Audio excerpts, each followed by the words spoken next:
देश साइप्रस में भ्रष्टाचार के मुद्दे पर सरकार के खिलाफ सैकड़ों लोगों ने जोरदार प्रदर्शन किया। कोरोना की वजह से वहां 4 से ज्यादा लोगों के एक जगह जमा होने पर पाबंदी लगी है, लेकिन इसकी किसी ने परवाह नहीं की और ये लोग नियमों को तोड़ते हुए राजधानी निकोसिया की सड़कों पर जम गए। हालात बिगड़े तो सुरक्षा बल के जवानों ने भी मोर्चा संभाल लिया और उन्हें खदेड़ने के लिए उन पर पानी की बौछार कर दी। इसके बाद प्रदर्शनकारी भी अड़ गए। कार्रवाई से डरने की बजाय वो पहले से ज्यादा मजबूती के साथ जवानों के सामने डट गए और सरकार के खिलाफ नारे लगाने लगे। प्रदर्शन में शामिल कई लोगों ने ड्रम और तालियां बजाकर भी अपनी नाराजगी जाहिर की।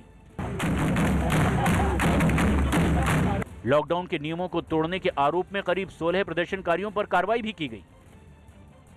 उत्तराखंड के चमोली जिले में हुई तबाही के 8 दिन बीत जाने के बाद भी तपोवन टनल में शवों के मिलने का सिलसिला जारी है।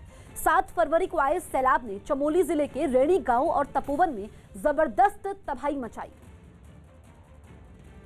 और टनल के अंदर काम कर रहे कई लोग लापता हो गए और उनमें कई लोगों की मौत हो गई। तपोवन टनल में लगातार जिंदगी तलाशने का काम जारी है, लेकिन इस बीच बुरी खबर ये कि एक और शव बरामद हुआ है। इस शव को मलबे के अंदर से निकाला गया और पोस्टमार्टम के लिए भिजवा दिया गया। वहीं बाकी बचे लोगों की तलाश में आईटीबीपी, एनडीआरएफ और प्रशासन की कई टीमें जुट गई। अंदर टनल में काफी लाखों मेट्रिक टन मलबा भरा हुआ है। हमें मुश्किल थोड़ी सी आई है, बाकी कोई दिक्कत नहीं आ रही। इसके अलावा सैलाब से तबाह हुए लोगों के लिए प्रशासन की तरफ से राहत सामग्री पहुंचाने का इंतजाम किया गया। मेडिकल सुविधाओं के लिए कैंप भी लगाए गए।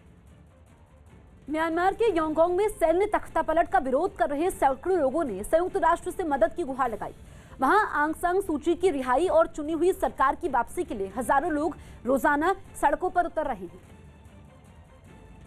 और इसी कड़ी में ये लोग यांगोंग शहर में मौजूद संयुक्त राष्ट्र की बिल्डिंग के सामने भी इकट्ठे हुए। इससे पहले प्रदर्शन में शामिल लोगों ने एक जुलूस निकाला जो शहर के अलग अलग सड़कों से गुजरते हुए संयुक्त राष्ट्र की बिल्डिंग के बाहर पहुंचा। इनमें सफेद कपड़े पहने कुछ लोगों के हाथों में आंग सान सू की तस्वीर भी थी, जबकि कुछ लोग झंडे लहराते दिखाई दिए। तख्तापलट के खिलाफ जारी इस आंदोलन में कई लोग बैनर और पोस्टर लिए हुए दिखाई दिए, जिन पर हेल्प अस और फिनिश डिक्टेटरशिप जैसे नारे लिखे थे।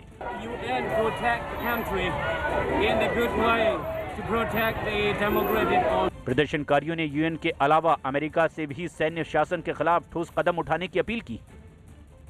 पंजाब के फिरोजपुर में अकाली दल के कार्यकर्ताओं ने प्रदर्शन किया। इन लोगों ने कांग्रेस के कार्यकर्ताओं पर निकाय चुनाव में धांधली का आरोप लगाया और अपनी नाराजगी जाहिर करने के लिए सड़क पर उतर आए। इससे पहले अकाली दल के कार्यकर्ताओं ने अपनी शिकायत भी दर्ज करवाई, लेकिन जब मामले का हल नहीं निकला तो इन लोगों ने सड़क पर बैठकर नारेबाजी की। अकाली दल ने आरोप लगाया कि कांग्रेस के समर्थक पोलिंग बूथ में घुसकर जबरन वोट डलवा रहे हैं। हालात बिगड़े तो कुछ पुलिस वाले भी घटना वाली जगह पहुंच गए और मसले को सुलझा लेने का दावा किया। इन्होंने कांग्रेस वालों ने सारा जरा बूथ कैप्टन साडी की है। इसके साथ ही पुलिस ने ये भी दावा किया कि मतदान केंद्र के अंदर सब कुछ शांतिपूर्ण है। कोई इशू आया सी वो सॉल्व कर लिया गया है एंड होपफुली जो बिल्कुल सारा ठीक है। दिल्ली में रसोई गैस महंगी हो गई। दिल्ली में घरेलू गैस सिलेंडर 50 रुपए महंगा हो गया। अब एक सिलेंडर की कीमत 769 रुपए हो गई। राजस्थान के श्रीगंगानगर में 3 ड्रग्स तस्करों को गिरफ्तार किया गया। ये 7 फरवरी को पाकिस्तान से आई ड्रग्स लेकर सीमा से फरार हो गए थे। यूपी के मेरठ में एक बिल्डर को धमकी देकर 20 लाख रुपए मांगे गए। धमकी भरी चिट्ठी देने आया एक बदमाश वहां लगे सीसीटीवी कैमरे में कैद हो गया। मलप्पुरम लोकसभा सीट पर उपचुनाव केरल विधानसभा चुनाव के साथ ही होगा। इसकी घोषणा मुख्य चुनाव आयुक्त सुनील अरोड़ा ने की। यूपी के प्रयागराज में सेना के लेफ्टिनेंट सैयद आरिफ हुसैन और उनकी मां की सड़क हादसे में मौत हो गई। परिवार कार से बंगाल लौट रहा था।